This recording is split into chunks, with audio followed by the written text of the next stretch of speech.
keiner. Your badge?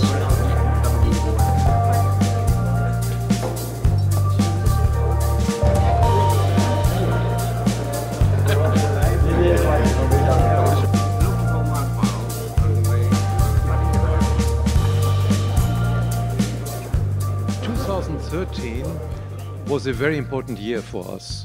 We have quite some evidence that we have achieved a step change in global visibility. I know from quite a number who have given very positive feedback about their experience at the forum, like Roger Martin, Linda Grattan, Charles Handy, etc. Now, let me move to the Forum 2014. You've seen the title, The Great Transformation, Managing Our Way to Prosperity.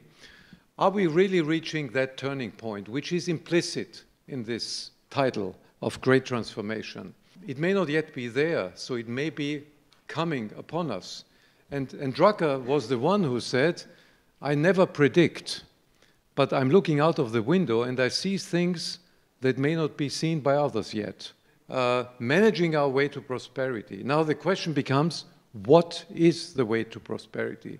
Can technology lead us there? Is it new movements like sustainability, shared value, public value, however you call it? Or is it incremental reform of the current system?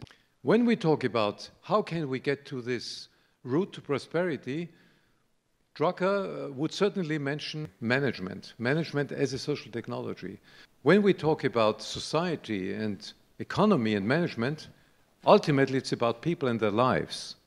And sometimes we have taken attitudes where we forget this is really about people. It's about their lives. The great transformation and Richard's quest was really, are we up to tackle it? And I guess the answer is both yes and no. As the leader of an organization, I face a lot of choices. And you could say dilemmas. Strategy means choice. So I'll ask you, before we get going, what are some of the dilemmas you're facing in your particular job? Turn to your neighbor, introduce yourself, take a minute and a half. What are the dilemmas you're facing?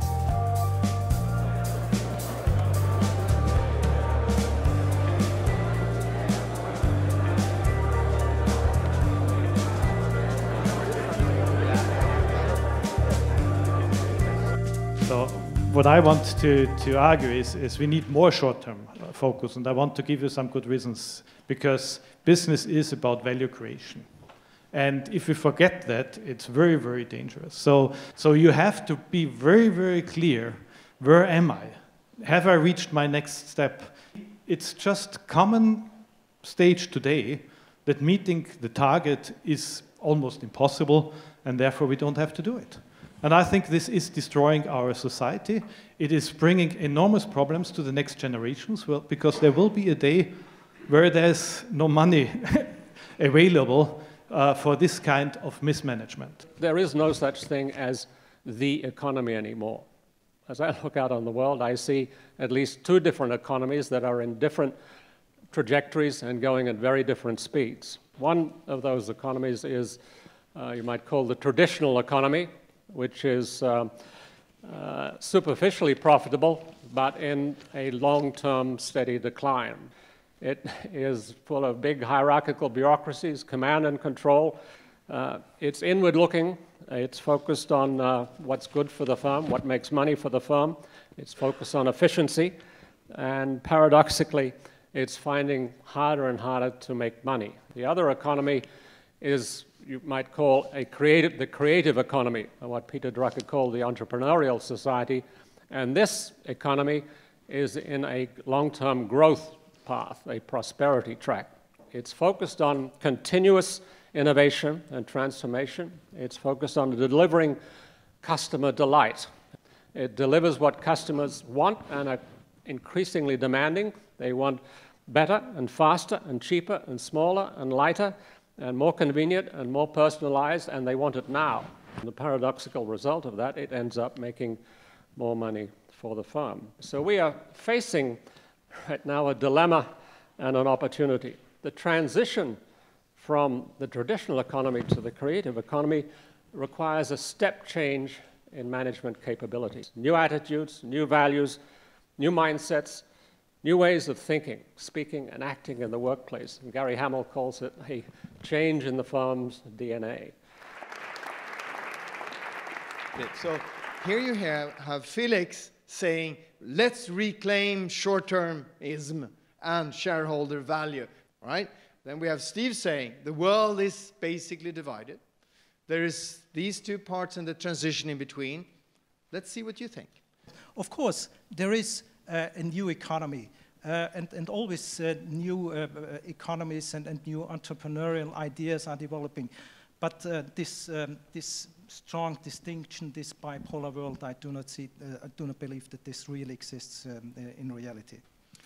I love what you are saying, but how can you make it operational in the less developed countries? It's already working in that part of the world. In fact, in a developing country, to take on a major organization is basically impossible because it cannot raise the capital to do so.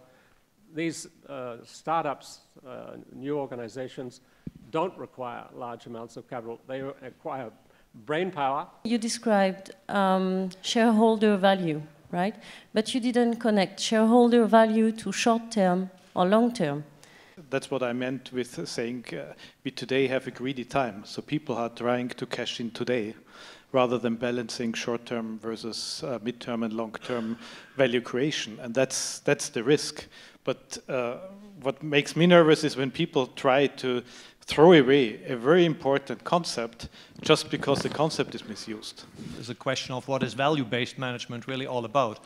How do you create value for shareholders, value for people, and as we know in the last two decades, value for the planet that makes sense overall. And then, of course, the role of management in all of this is to create, a balance between those things, understand how you make the trade-offs in the environment. We all know from Peter Drucker's writing is the famous expression, you manage what you measure. And what we've had with shareholder value is this really nice metric. And we have more and more complete blinders on to all the other forms of value creation that we need to engage in as organizations and as managers. But the good news is that we're getting a lot better at measuring a lot more things. There are so many young people who want to join and want to do all the innovative work right away. But we produce bricks, so I still need people who come every day at 6 in the morning, make a very nice brick in order to be able to serve our customers. It goes back to the old story about someone laying bricks, and you ask, what are you doing? And one answer is, I'm laying bricks. The second answer is, I'm building a wall. The third answer is, I'm constructing a cathedral. The same activity is being seen in different ways, and we have to, in a sense, present the work that we are building cathedrals, not just laying bricks. And that is why I think the traditional economy focused on making money will not inspire people. Why are organizations based on mistrust? Why do we force management by objectives page-wise on people to tell them what to do? Why do we do page-wise job descriptions for people to tell them what to do? This is mistrust. This is not trust. Second, why do we narrow down the boundaries for people such that they have no choice anymore? Why do we set narrow goals that limit their creativity and their potential? Third, why do we put sensors on mute? Why are the KPIs, the metrics, with managers and not with those that actually do the work? Third, why do we distract people when they don't perform or when something else comes up, rather than to help them to focus their attention on what actually matters? I would never consider management by objectives as a distrust. It is a very important fundament for trust, for a trusting relationship between your superior and yourself, and it gives you the position to know what you have to contribute and to share. So I'd like to invite both of you up here, Julia and Angelica, and could you please take the central stage? Let's give them a hand.